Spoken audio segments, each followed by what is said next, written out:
So I'd like to formally start by acknowledging the traditional owners on the land on which we're meeting. And for me, it's the Wurundjeri people of the Kulin Nation. I'm actually sitting in our Melbourne office, or even if I was sitting at home, it's the Wurundjeri people. And I reflect on how they've been here for 60,000 years and the knowledge and understanding that they have about how to manage the land and how important that is if we are to actually deal with the challenges of this global extinction crisis, that we need all levels of knowledge, and particularly that knowledge that has been there for so long to help us chart a pathway forward. I'm now going to ask you to do something which may seem a little bit weird on a video conference, but I'm actually going to ask you to close your eyes. And so if you can close your eyes and just think about that really special place, that place, whether it be Bondi Beach or Wilson's Prom, and that you go out into that space, you know, with your eyes closed, and you can imagine the sounds, the smells, the breeze. You're at Bondi, that feeling of the salt spray on your skin, and how precious that is to each of us in that area that we thoroughly enjoy. And think about what would happen if it wasn't there. What would we be missing out on as individuals, as families, as a broader humankind? Now, open back up your eyes and we'll continue on. But I want you to keep with you that thought and that feeling, because that's really at the core of what we will lose if we continue down the path of the mass extinctions that are occurring. And this is what drives bush heritage. So for us, our vision is healthy country, protected forever. And that's what underpins everything we do. It's what helps get all of us out of bed, whether we're working on the reserve, whether providing science planning, support with telling the stories, or supporting the organisation with management. We want to make sure that the bush is healthy, that our kids, our grandkids, can see the amazing species in Australia, can connect in with it, and know that these places exist. And post-COVID, that we can get back out into them. So for us at Bush Heritage, this means working across the 37 reserves. So hopefully now, with if technology's behaved, you will see the map of Australia with lots of dots.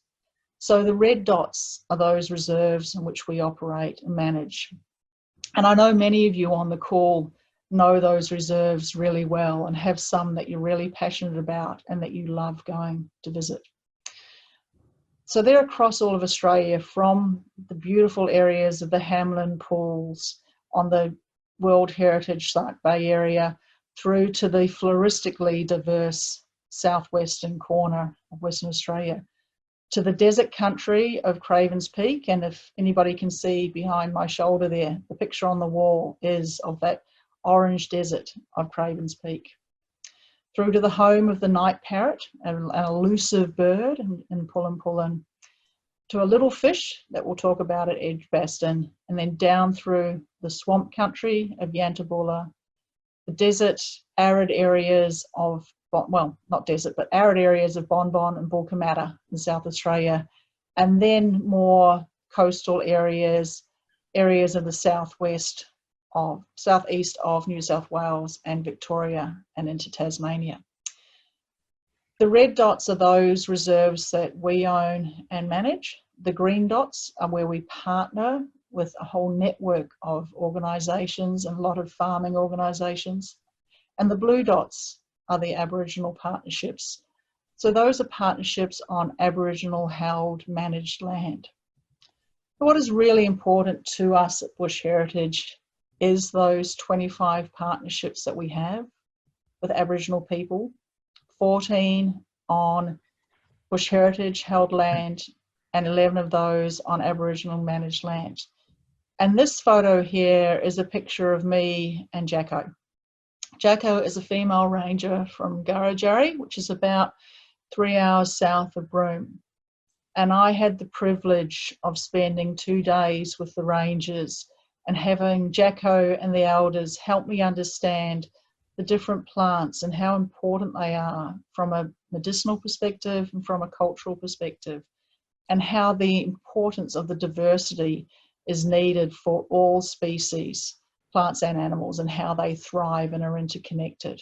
And it was a great opportunity for it to be reinforced to me that we only know such a little small amount, and that we need to work together with traditional owners that have that 60,000 years of knowledge to help them come up with plans to protect this fantastic country.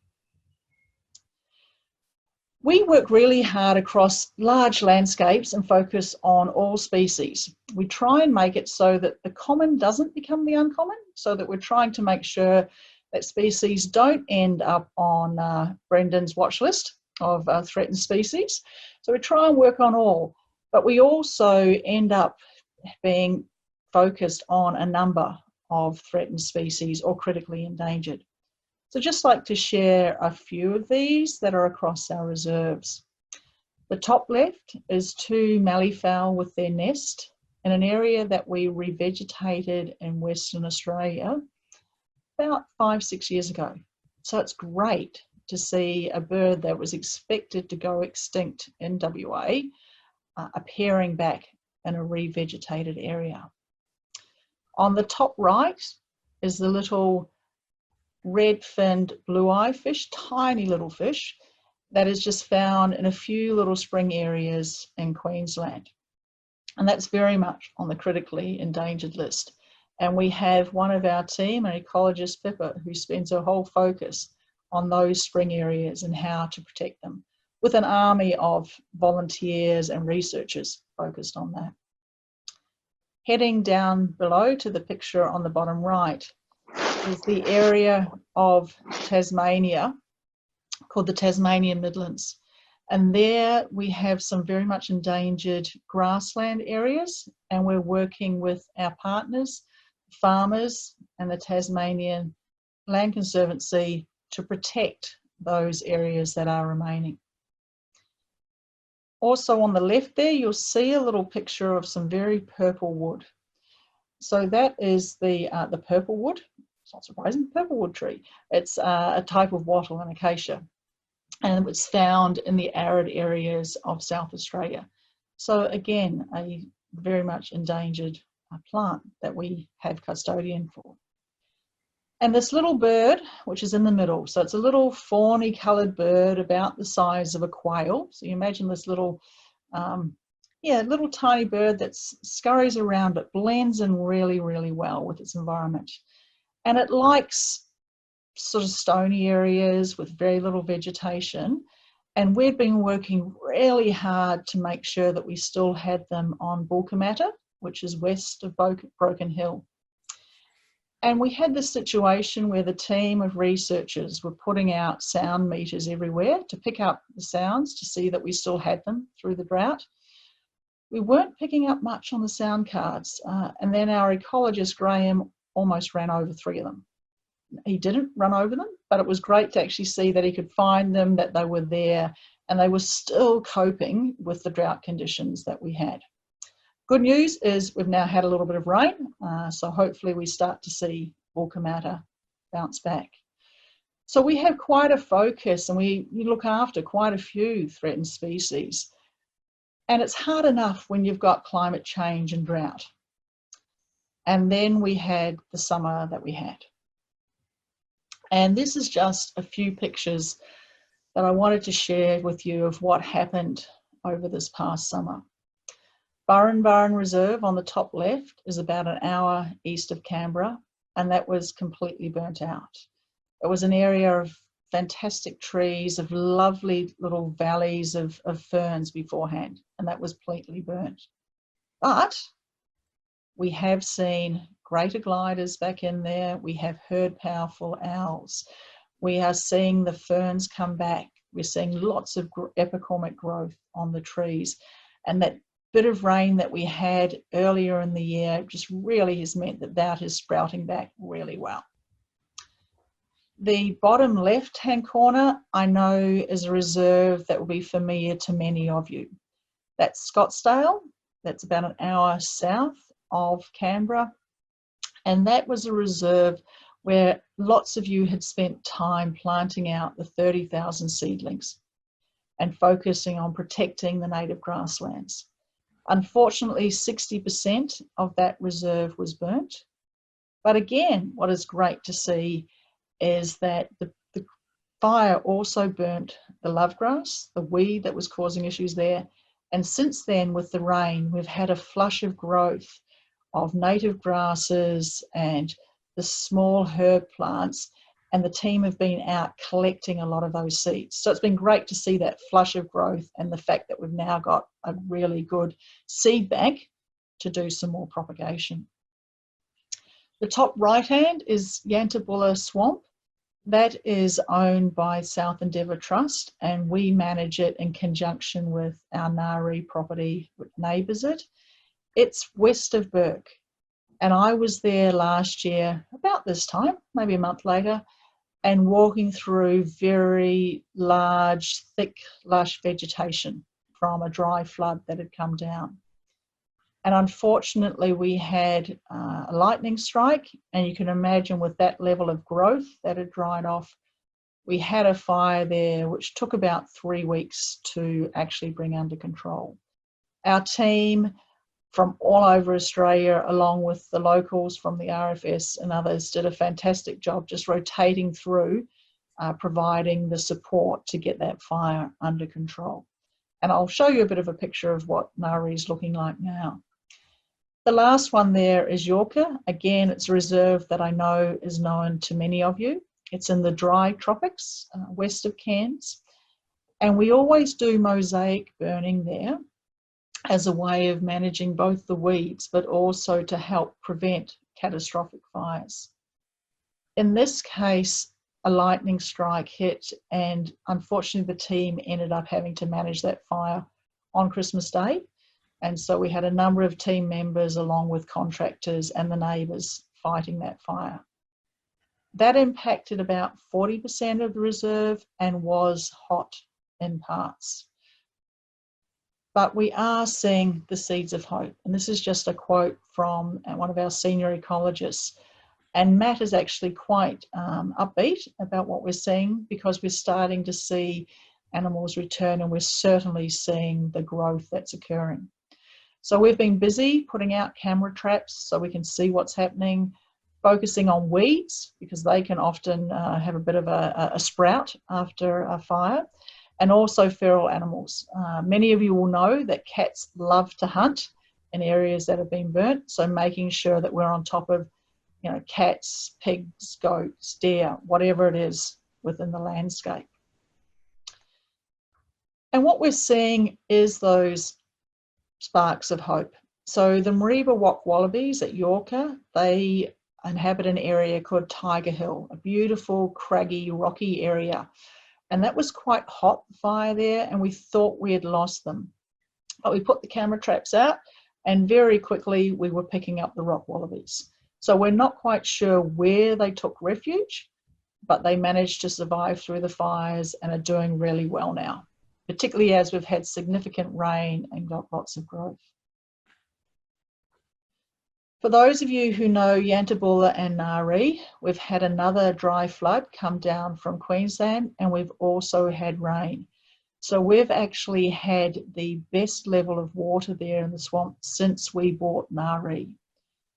And on a great note, and I know it's really hard under COVID-19, we're actually seeing a significant number of birds there now. We're not wanting to say that we've got a major bird breeding event happening. You know, don't want to jinx ourselves, but we are seeing a significant number of birds, whether they be, you know, your major water birds and your pelicans, you know, your ducks, etc.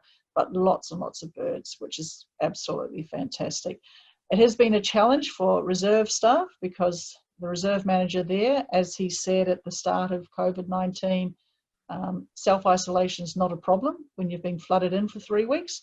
But it's great that he's actually able to see the whole area come back to life post the fires. But we couldn't do any of this work without all of you on the call. without our staff. In the top right-hand corner is Greg out at Naree, and Graham, an ecologist, setting up sound meters. Without all of our volunteers, including those on the left here who are practicing their social distancing as they walk back from work at Scottsdale. Without all of you who are supporters, without all the research projects like the one in the bottom left there with researchers putting up, the fencing to stop the migratory move of the mosquito fish who kill off the redfin blue-eye. Without all of that, we just couldn't do it. And with those 70 research projects, there are fantastic partnerships with lots of organisations and lots of universities and institutions. One of those is with the Threatened Species Hub, and it is great that we're able to work with people of the calibre of Brendan and all of the colleagues around, not just Australia, but around the globe, to glean insights that will help us to manage these areas and protect them. So that's just a little bit about what's been happening from a bush heritage perspective, and that link into the research work and the fact that we're part of that global community that is trying to protect this earth so that we can still go outside and hear those sounds, to feel the wind and the rustle of the trees, and to know that we can see animals and have insects and see that we actually have an interconnected, really alive and vibrant world that helps support us, not just with all of the things that it gives us from an ecosystem services, but all of the joy that it also brings to each of us and future generations. So that is now my segue across to Brendan. So I'm going to stop sharing and hopefully we'll get the system to work and Brendan will start sharing his slides. It's a real honour, Heather, to be here. Thank you so much for inviting me to give this talk. I love our collaborations with Bush Heritage. It's one of the great honours, or privileges I should say, of being the Threatened Species Hub Director, is that I get to work with groups like Bush Heritage who are actually out there being the brokers of hope, if you like, the groups who are actually doing the work on the ground to try and solve a lot of these terrible challenges that I'm going to talk about now. Can I just get a thumbs up from you, Heather, that I'm coming through and that you've got my full screen in view? Okay, lovely, thank you. So I'm sitting here, very lucky to have been able to move to the country for this last couple of weeks. I'm up at a place called Mitamita in northeast Victoria. It's lovely country. I was thinking about where I would really want to get to when I got out of COVID-19 isolation. I'm not sure I'll go that far from here. Perhaps I'll just spend a little bit more time up on the ridge, checking out my local population of greater gliders. But it's really beautiful country, and I want to acknowledge that it's Doodaroa traditional country, and pay my respects to Doodaroa elders past, present and emerging. It's a really, really wonderful part of the world. Today, I'm going to start by a bit of an introduction to the global context, I guess, of the extinction crisis. I'll then provide a bit more detail about where we sit in Australia and that Australian context for the extinction crisis. And then hopefully, if I haven't lost you to the vodka cabinet or whatever you need in that sort of situation, I'd like to then try and lift us up and think a bit about some of the things that we should be doing, can be doing, and in many cases that people are doing to try and stem the tide of extinctions that we've been seeing. So taking a look at the big picture to start with, back in 2010, Minister Burke, who was then Minister for the Environment, made a promise. It's a promise on behalf of Australia to the world and to future generations. And this was embodied in the Aichi targets under the Convention on Biological Diversity. And the promise was this: by 2020, the extinction of known threatened species had been prevented. Their conservation status, particularly of those most in decline, had been improved or sustained. So this was a promise that we made to the world. That promise was actually transcribed almost verbatim into the Sustainable Development Goals, the United Nations Sustainable Development Goals. And so you can read there, 15.5, we're going to take urgent and significant action to reduce the degradation of habitats, halt the loss of biodiversity, protect and prevent the extinction of threatened species. big promise. So how are we doing? Like a lot of these big promises, often they're made without thinking about exactly how we're going to measure our performance against our promise, and that was unfortunately pretty much the case with the CBD promises.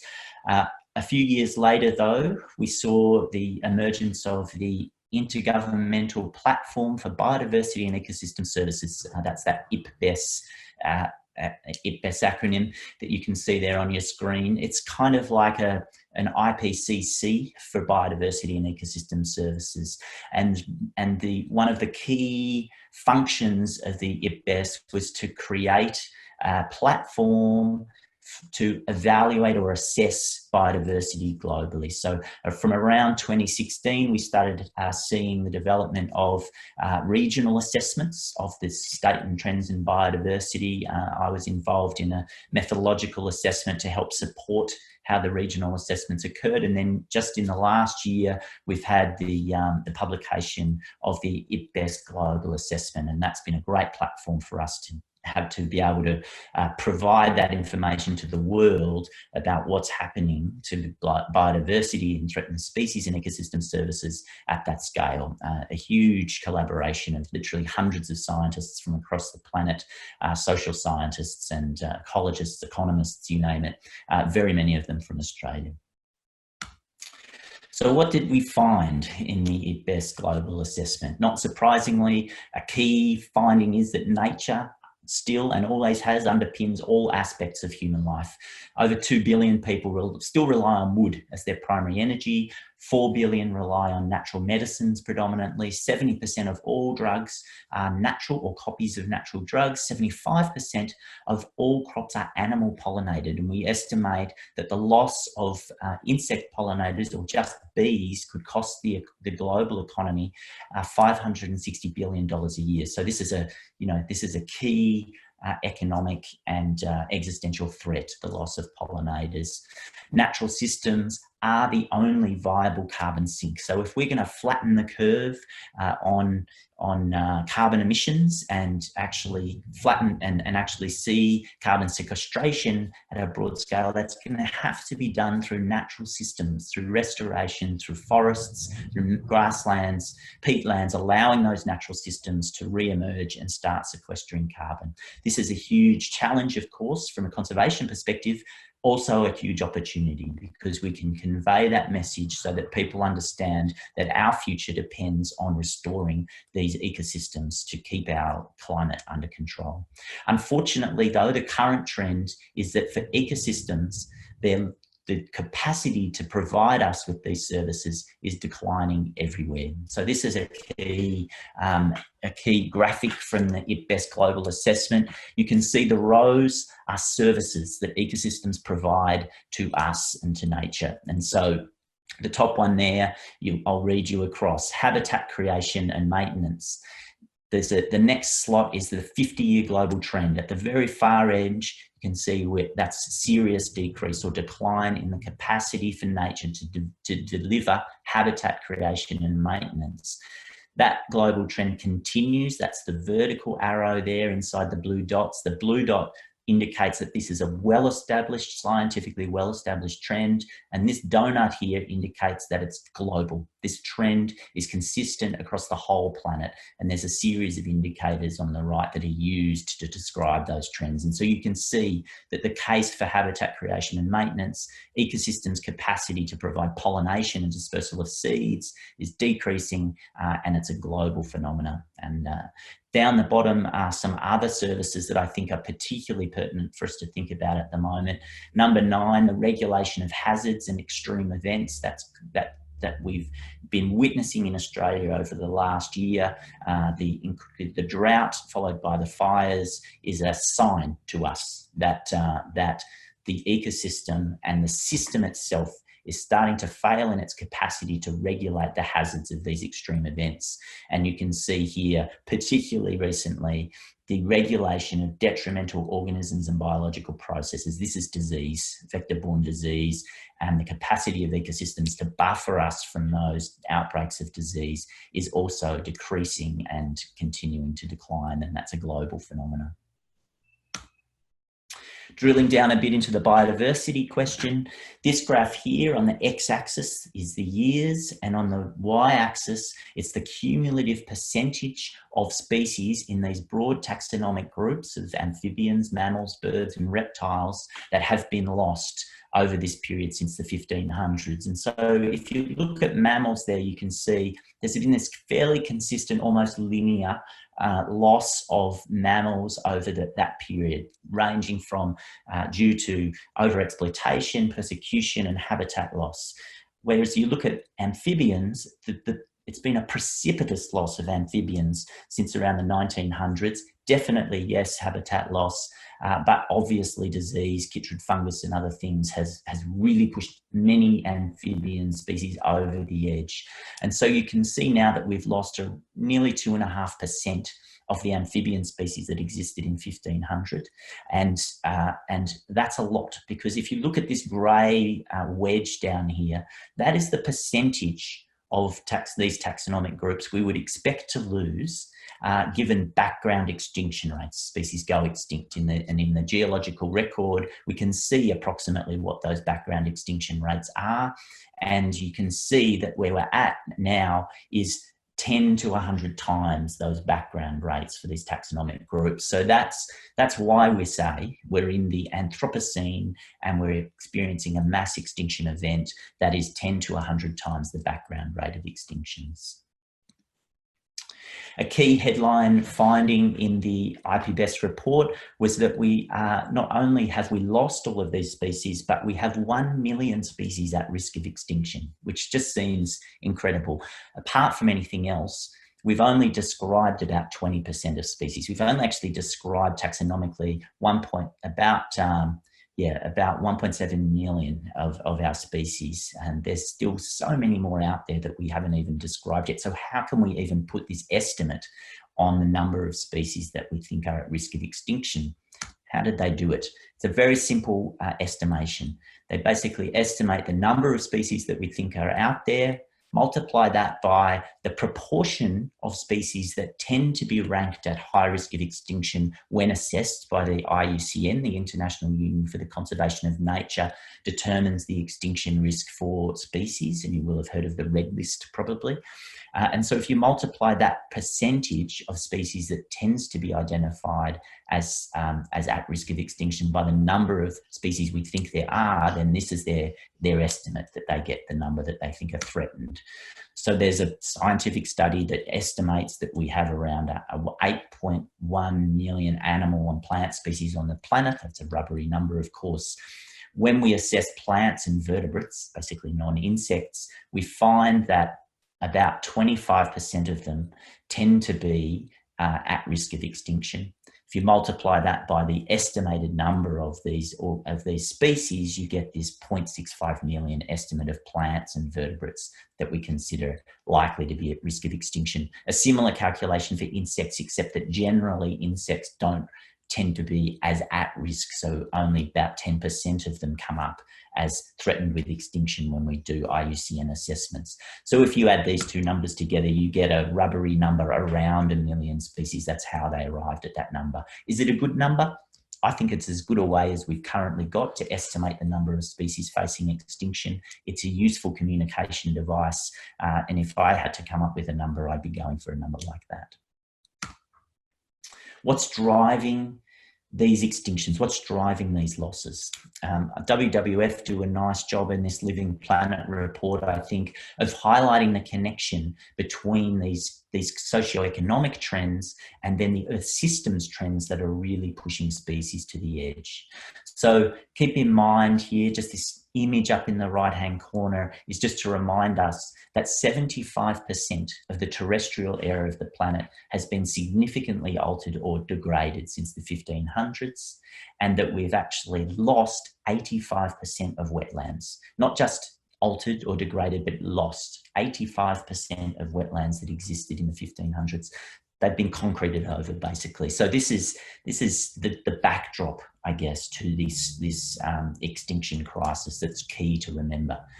One of the things that strikes you when you look at the Living Planet report in these graphs is just the similarity in the shape, the almost exponential growth in world population, mirrored here in the almost exponential primary energy use, that then translates across to this almost exponential increase in carbon dioxide concentrations in the atmosphere, ocean acidification, tropical forest loss, and terrestrial biosphere degradation. I'm hoping you can follow my mouse because I appreciate there's a lot of plots on this, but that just really, I think, eloquently and graphically pins it all back to that fundamental driver of the number of us and the way we consume resources as a key driver for these biodiversity losses. The other big driver, I won't call it the elephant in the room, we know it's there. This is a really good demonstration. Many of you will have seen this before, but it's a good one to show to any relatives who may still be a little bit undecided about the existence of climate change. This is a graphic produced by Antti Lipponen in Helsinki. You can see here the big circles. If it's a big blue circle, that means that that year, in this particular country, was a below long-term trend temperature for that year, the average temperature. Whereas if you get a largish red circle, that indicates that was an above average year for that country in terms of temperature. And you can see the numbers there. And I think it's really interesting to just see the way you have this almost random pattern of warmer and cooler years through the early 1900s. And through after the Industrial Revolution, you just start to see that move to warmer and warmer years. Still, obviously, a fair bit of natural variation, but then ultimately you get through the 80s, 90s, and into the noughties, and you just start seeing hotter, hotter, and hotter until you finally get to these years in the late, in 2017, 2018, 2019, above average years every year, everywhere. Absolutely a terrifying trend. So the overall finding, goals for conserving and sustainably using nature cannot be met under current trajectories. This is the IPBES grand conclusion. Only transformative change will allow goals to be met by 2030. And I think it's going to have to be pretty dramatic transformative change. This is not lost on the people who really drive the planet, which is economists. The World Economic Forum, not exactly a kind of a feral greeny left-wing organisation, now in its global risk register for the world for the world economy. You can see here the y-axis is a ranking of impact. The x-axis is how likely that impact is to occur. And now the top right area, the biggest risks to the global economy are all nature things, extreme weather events, failure of us to mitigate and adapt to climate change, natural disasters, water crisis, biodiversity loss, and ecosystem collapse. These are the big things, the big ticket items that are big threats to the world economy. And cyber attacks is really what the only very kind of, I guess, anthropocentric threat that registers in that nasty top right-hand box. Interesting. Energy price shocks, the thing that we all sweat about and worry about and is in the newspapers every day, increases in energy prices, etc. Chicken feed in terms of risk to the world economy, according to the World Economic Forum. Spread of infectious diseases was given a ranking in 2019 of pretty high impact, but pretty unlikely to happen. So it's funny, even economists can get it wrong sometimes. In Australia, what's the context here? 110 extinctions since European invasion. We now have on our EPBC Act, our threatened species list, 1,800 species now listed as at high risk of extinction. Only a third of those are not even monitored. So we could have lost them last week and we wouldn't know. 40% of them have no recovery plans. And here's That's the last ever recorded call of the Christmas Island pipistrelle. That was recorded and provided by Zoos Victoria. That species is now gone. Nobody will ever hear that call again. I find that quite moving. But of course, even since we lost the pipistrelle, we've lost 3 other species three other animal species. So the slope on our extinction curve, unfortunately, is not flattening. Here's some more evidence. Our particular skill in this country is mammal extinctions. And John Winarski, over the years, has done an amazing job of documenting the plight and decline of Australian mammals. This graph here just shows over years the cumulative number of animal extinctions that we've observed, and it's a very linear plot, and it continues to go up, and we are going to see another 3 or 4 species go onto this extinct list in the next 12 months, and goodness knows what else after the fires. So we've accounted for 35% of all global mammal extinctions since 1500. If you put our proportional loss of mammals onto that global loss of species graph that I showed you before, this is where Australia is in terms of our proportional loss of mammals. So you can see that we really are, unfortunately, to use a cricket analogy, if anybody here knows anything about cricket, the sort of Steve Smith of mammal extinctions. It's a really tragic track record. But it's not just mammals, of course. And the other thing is, it's not just the species we've lost. Obviously, one of the key precursors to extinction is population size decline. And so this Australian Threatened Species Index that's been developed by our Threatened Species Hub in partnership with lots of partners, 70 odd, but particularly driven by BirdLife Australia, and compiled by Eliza Bayraktarov down here in the bottom right corner. It shows that on average, if you look at the y-axis on this graph and you fix 1985 to be the base, on average, populations of bird species have declined by about 50% since 1985. It's not that long ago. I have very strong memories of embarrassing myself at blue light discos in 1985, and since then, the average size of bird populations in this country has gone down by 50%. This is an incredible statistic, and it really does give you a sense of the number of bird extinctions that we're probably going to see over the next 10 or 20 years unless we can flatten that curve somehow. Our loss is not a secret, of course. This paper by Anthony Waldron and colleagues in Nature in 2017 highlights the global biodiversity loss hotspots across the planet. And in short, Australia ranks as the second highest villain in the global biodiversity loss game, the highest in the developed world, the highest global biodiversity loss in recent times has been in Indonesia, but certainly Australia has the highest biodiversity loss record in the developed world. And incidentally, in that paper, they also identified Australia as one of the most egregious underspenders when it comes to preventing biodiversity loss. What's driving our losses? Well, it's pretty much the same as the global pattern: massive land use change, clearing of natural habitats for crops, for cities and towns, in the introduction of invasive species that cause incredible damage to natural populations, and the recent advent of disease, and in some cases, good old traditional persecution and the terrible tragedy of the Tassie tiger there. So I'm going to try something here. It's a very dangerous thing for me to do in a Zoom presentation. But I'm going to ask you if there's anybody here who might be able to give me an idea of which threat threatens the largest number of species in Australia. So which of these threats is the biggest killer in terms of threatened species in Australia? And I'm going to just ask you to put your hand up if you think you can answer me that question.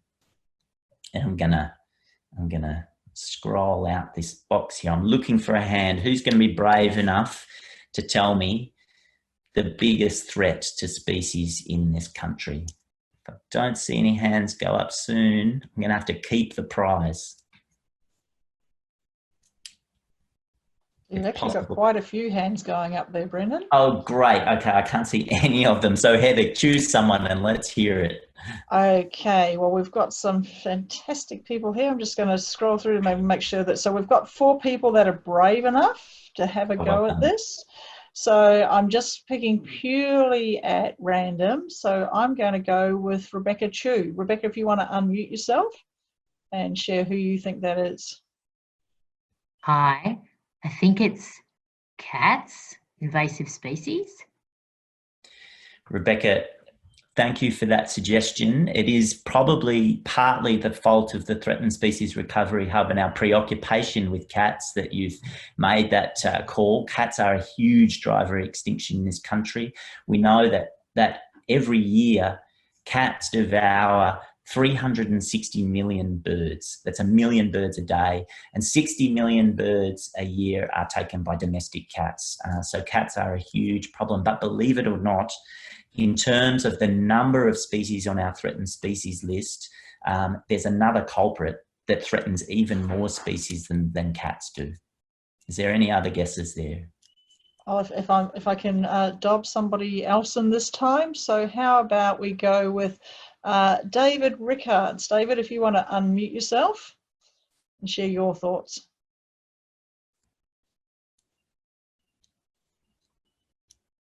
So David, have you found the unmute button? It should be probably down the bottom left-hand corner. Okay, looks like David hasn't been able to, so I'm just going to try with somebody else. If another David Fillmore, if you'd like to share your thoughts. I'd go with the humans in the top left-hand corner. Yep. I actually get that answer quite a lot. That's a very good answer. Unfortunately, we don't have the humility to list ourselves per se as the threat in our threatened species recovery plans. But I think we probably all agree that's pretty likely the answer. I'm just going to give it away now.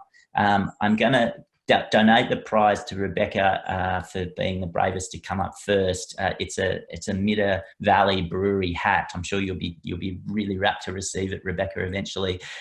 It's actually rabbits, and I'm going to see if I can go back to my slide presentation.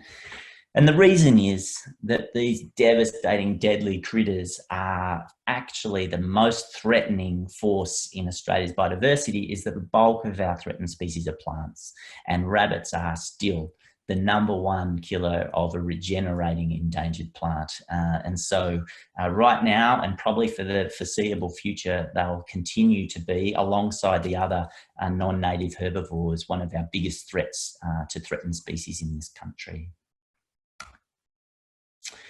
Of course, we've experienced something over the summer that is almost a step change in the impact of climate extremes on biodiversity. So the fires through 2019, 2020, the actual escaped wildfires, this is not counting savanna burns, added up to about the area of England between 10 and 15 million hectares, depending on how you account it.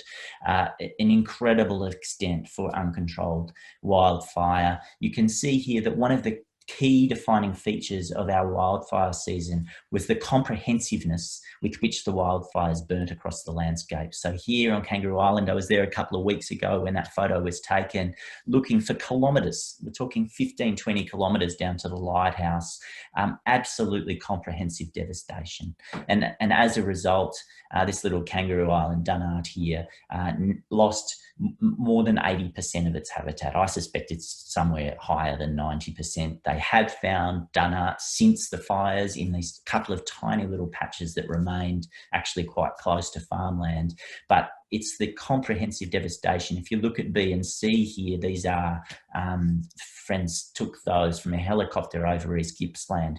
You don't see this in the fires in the past so much. It was always, there were little valley bottoms where the fires skipped from ridge to ridge, and you got those green patches remaining in the valley bottoms. So much of this fire was so intense and so comprehensive. That's why we're seeing these extensive losses.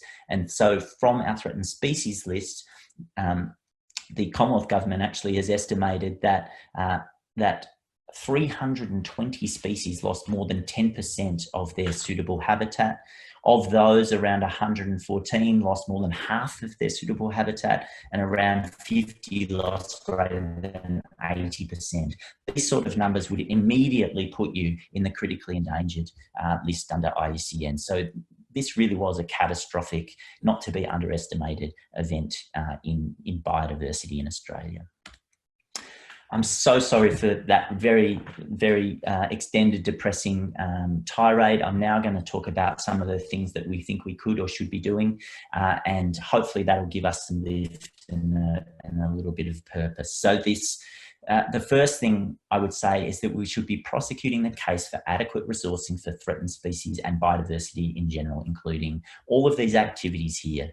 They cost money. Whether it's captive breeding of endangered mammals, control of feral predators, restoration, empowering Indigenous land management, seed banking, you name it, all of these things cost money. And right now, the really good news is spending money on biodiversity works. So this graph here shows that as you increase spending on biodiversity relative to the size of your biodiversity problem, you actually decrease biodiversity loss. This is really good news. Someone should be taking this to finance and cabinet. I've tried to, they won't talk to me. The other good news, in the United States, where if a species is listed under the Endangered Species Act, it is mandated that funding be provided for the recovery of that species. And what does that mean? Over long periods of time when species are listed under the Act, they actually show recovery. So the average recovery for birds that are listed under the Endangered Species Act is a 6-fold population recovery. That's the average recovery, compared with the average trajectory for birds that are not listed under the Endangered Species Act of -20%. So the Endangered Species Act works, and I say one of the main reasons it works in the United States is because it mandates funding for species, but also because it mandates the protection of critical habitats. I'll come back to that in a minute. So what are we spending and why is it not enough? Here's the United States budget here in millions. So you can see that on average across years, they're spending about $2 billion a year targeted towards threatened species conservation. Down here is Australia's budgets. $500 million a year, our total Commonwealth environment budget. So you can see already a massive difference. The threatened species proportion of that is much lower. The United States has fewer species on its threatened species list. It's a country about the same area, and yet they're spending, in the case of threatened species spending, more than 10 times what we spend on our threatened species conservation. We don't know, obviously there's some little fluctuations in what we spend in Australia, but for the most part, you can see that on average about 500 million a year on the environment, but significantly less targeted towards threatened species. That's the yellow dot there that we've calculated recently. We don't know what's going to happen in the United States, anyone's guess really, but the point here is up until now, their spending has been preventing extinctions, ours hasn't. Recently, we worked out what it would take. I won't bore you with these details of this table, other than to say that when you think about what you need to spend for each of these broad taxonomic groups, we calculate that about $1.6 billion a year is required to recover our listed threatened species, which sounds like a lot of money. Put it in this context. Every year as a nation, we spend $580 million a year on pet grooming. We spend $1.1 billion a year as a nation on pet accessories. And we spend $2.5 billion a year on our cats. So we can afford this. There's other things we spend money on. We give tax breaks to coal mining companies at about the rate of what we need to spend to conserve all of our threatened species. And I won't even go into the aircraft carrier there. But clearly, as a nation, we can afford to spend the money. What else should we be doing? There's some amazing momentum now developing in regenerative agriculture and biodiversity, biodiverse carbon farming. We do agriculture on 60% of this nation. If we're not conserving threatened species in agricultural land, we're probably losing the battle. So there's some great initiatives going around at the moment. This is just one, some colleagues at ANU and their Sustainable Farms initiative. we want to see a lot more of this in order to actually get conservation and biodiversity outcomes on private agricultural land. We need to put more effort into supporting traditional owner land management. This has really sharpened the focus over the last fire season, but it's not just about fire, of course. We have so much to learn from traditional owners through two-way learning, but we also have a lot to give. And the giving can be supporting traditional owners to manage land in the ways that they know best. This is one of my favourite projects, a postdoc, a NESP project. Anya Scrodlin here, working with KJ and the Martu people in Martu country, an area bigger than the size of Tasmania, combining our statistical and mathematical modelling of bilby distributions with traditional knowledge of bilby to identify the best places in the landscape to manage and monitor bilbies. And that's the kind of collaboration and support that I think we can start to give. Bush Heritage is an amazing national leader in partnerships with Indigenous groups, and this is just a shout out to recognise the amazing efforts of Bush Heritage in this space. And I'm not going to say anything more about it because I'll leave it to Heather to talk about the incredible work there. I'm certainly not an expert on your business, but this is an amazing leadership role that Bush Heritage has in Australia, I think.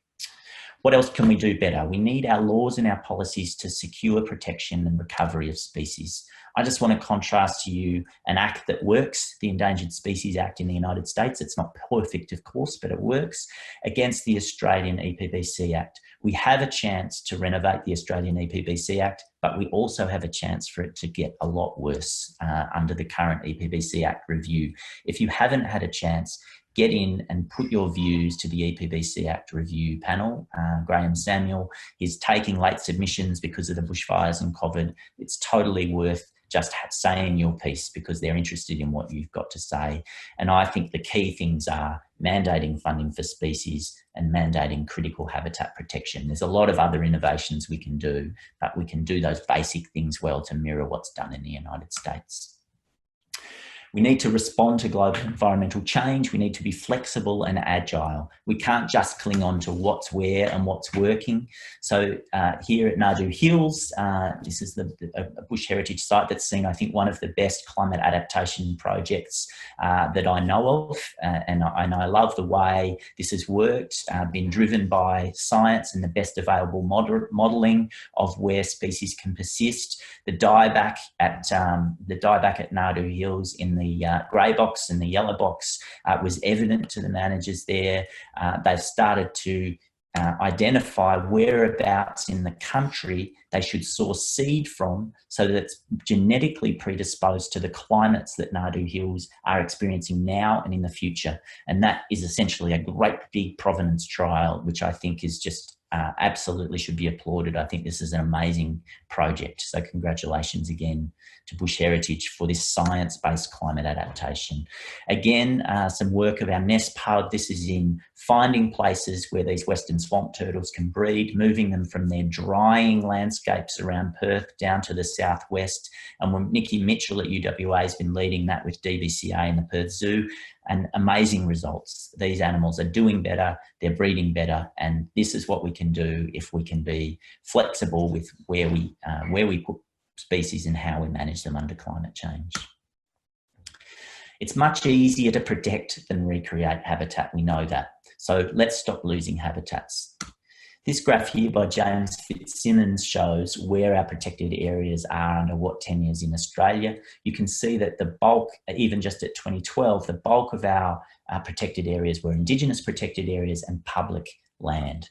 There's this sliver in here that still sits at around 7 or 8% of private conservation areas. This is a space we have to grow because we know that our most threatened species and ecosystems are existing on private land. We have to win in this private land space. And so this is a huge role for Bush Heritage, again, to lead this, the development of private land conservation areas for the most underrepresented and threatened ecosystems like this basalt plains grassland here, west of Victoria, less than 1% of its pre-European extent, still under immense pressure from urban development, and there's a huge opportunity ecosystems like this across the country for private land conservation. It's such an important part of the conservation profile in Australia.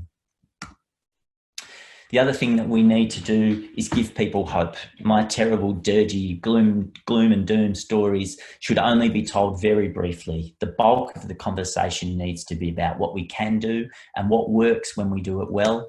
I think probably one of the most inspiring examples of this, of hope, is in the rediscovery of the night parrot and the very rapid motivation of Bush Heritage and other groups to try and identify and protect those places. And the Pullen Reserve is one of the great icons of threatened species conservation hope, I think, in this country.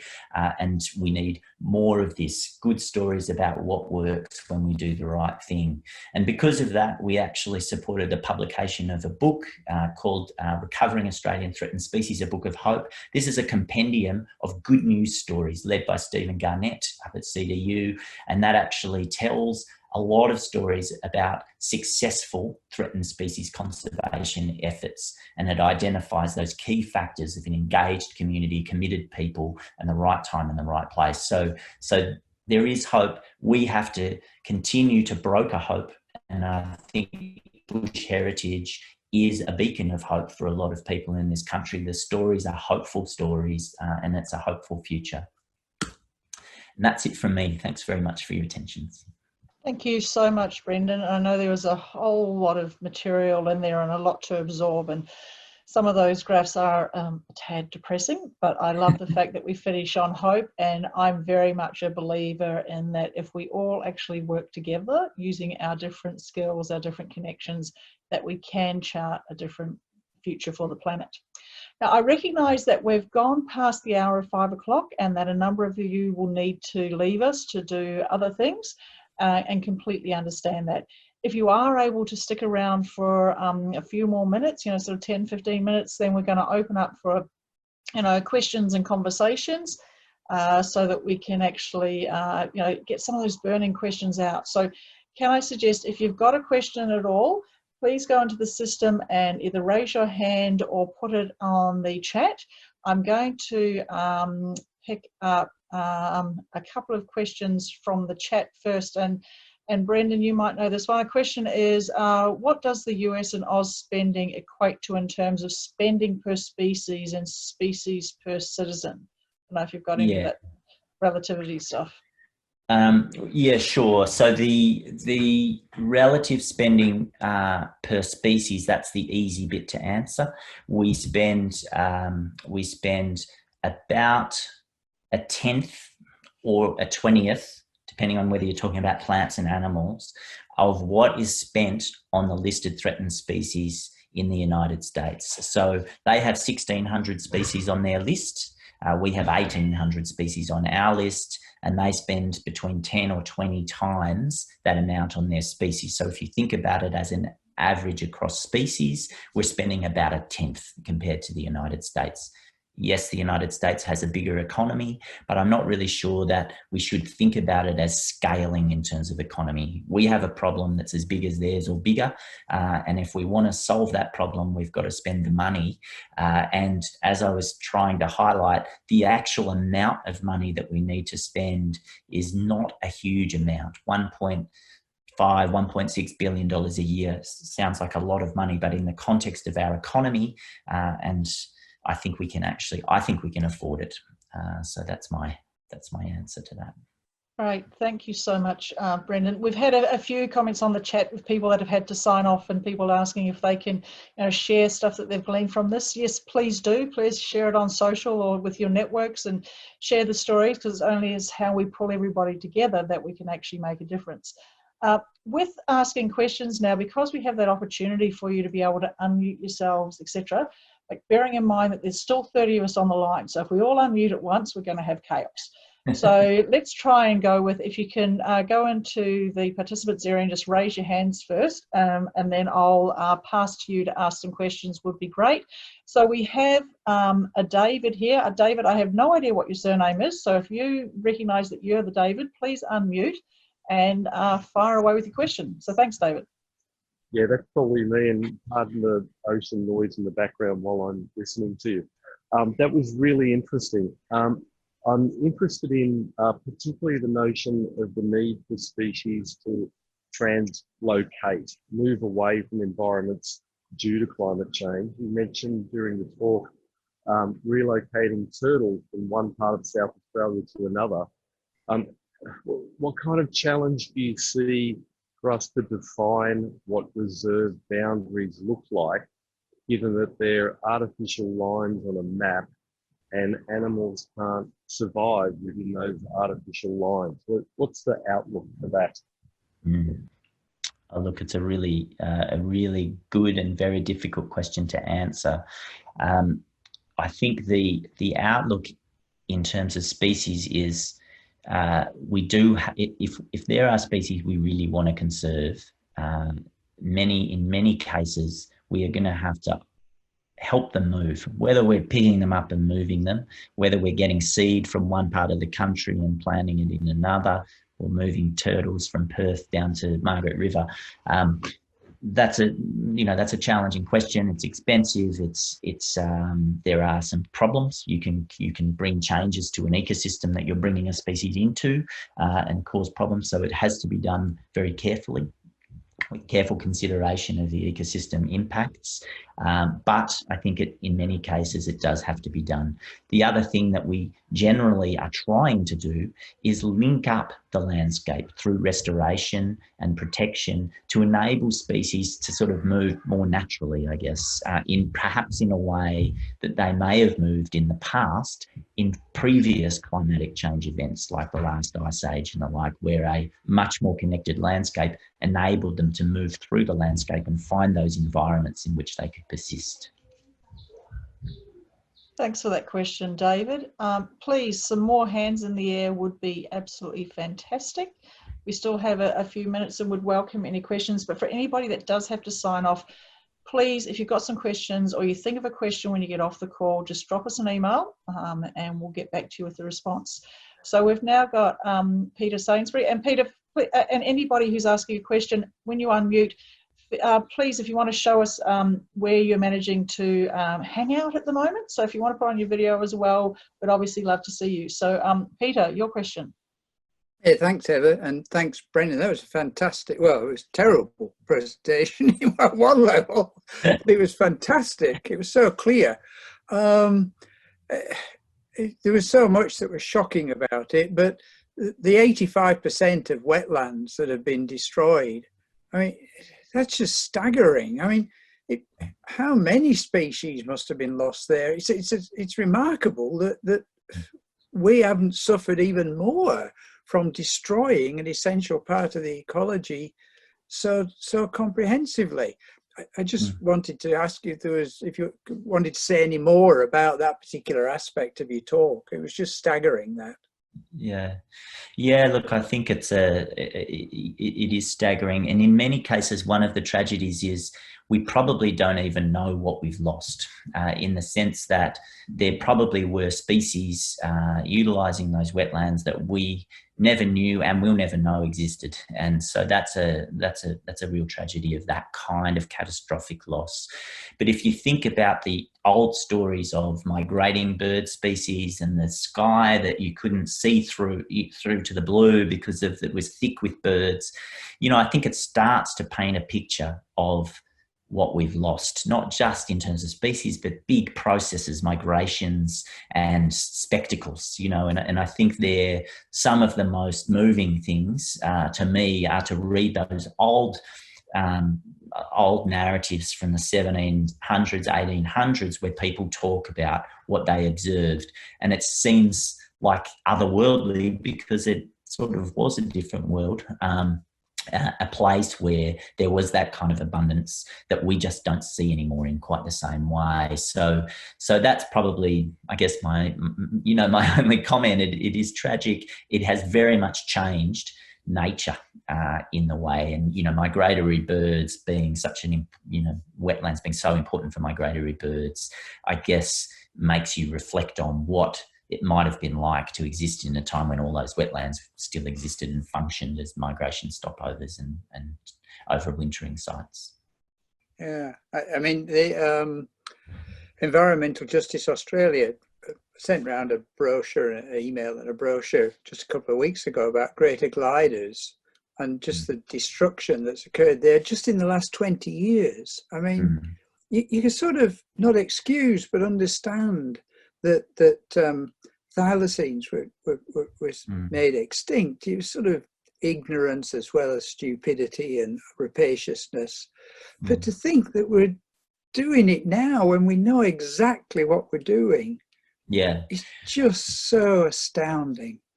Yes, it is. I'm always reticent to politicise these sorts of discussions, but to be honest, the treatment of David Lindenmayer, who's a real champion of greater gliders and greater glider habitat in the media and by some agencies at the moment, I think is really, really disappointing, and just reflects that we haven't gotten rid of that attitude of it really. The evidence is clear. We know what we're doing to greater gliders. The documentary evidence is there, but we're unable to change our practices, which is incredibly challenging. Thanks for that. We've got, and thank you, Peter. I think we've got another question from David. I think you've got another one if you want to come off mute. Yeah, I have. And sorry, this is a slightly different question. I should also say that I'm joining you through Macquarie University with the invitation to come here, and involved in National Parks Australia and other research organisations, been around for decades. But I'm kind of new to bush heritage. Why is it that bush heritage exists as an organisation and has the interest that it does? And through the talk, you also talked about having an interest in particular species as well as ecosystems and managing reserves and the like. Can you give me a bit of a background about bush heritage and why you exist and why the interest is there? Oh, and I should show you where I am. Okay, you're going to make us all really jealous in a minute when you pull up a symbol of a beach somewhere. It's not going to let me, so I won't hold you up. Okay, well, look, and thank you. We can all imagine. So, and a number of you will be quite aware of our history, but we were started by Bob Brown almost 30 years ago, when he won a major environmental prize, and there were a couple of blocks of land in Tasmania that were about to be logged in the Liffey Valley. And so he used the money from that environmental prize to save those blocks of land, or rather put a deposit on it, had no clue how he was going to raise the rest of the money, but galvanised some like-minded friends together, and that's how bush heritage started, with those 2 blocks in the Liffey, and you can still, post-COVID, go down and visit that. So it's really been about that history of people coming together to say these places are special. So for many years we have worked with partners and supporters to buy those pieces of land that are really precious and to be able to support and maintain them. So we have, as we said in the presentation, 117 staff around Australia, many of them living out on reserves, focusing on a day-to-day basis on what we classify as fire, ferals and weed. It's the things we talk about on a daily basis. And it's how we utilise fire and how we learn from traditional owners with fire as a tool, but also how we prevent the catastrophic fires, how we fight effectively, and it is a fight. We fight the weeds and the ferals to tip the balance in favour of the native species. So we look at things at a landscape scale. We're focusing on, all animals. We don't predator-proof fence, so that means that we are dealing with, foxes and cats and rabbits, and we recognise that we need to crack that challenge of dealing with those at scale. So we have a lot of work that's focused in those areas. But fundamentally, we exist because we love Australia. We love the amazing environment that we have, and we want to protect it. And that's what brings everybody to work each day.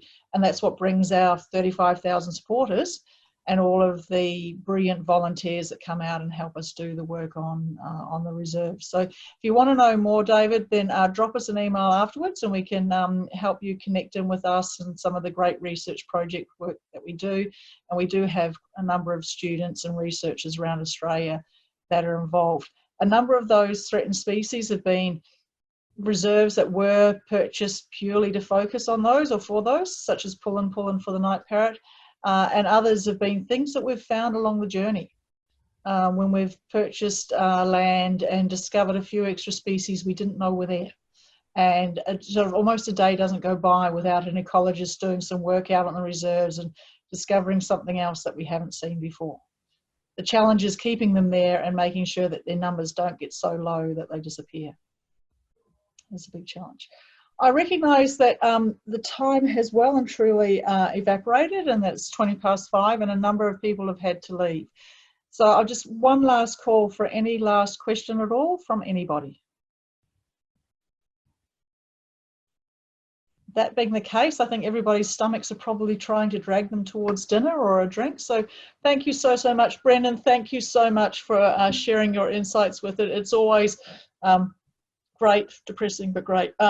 It's that, you know, it's the added motivation to continue to keep doing the stuff that we're doing. And I want my kids to be able to see, you know, those, you know, flocks of birds and to see those animals and actually have that experience out in the wild.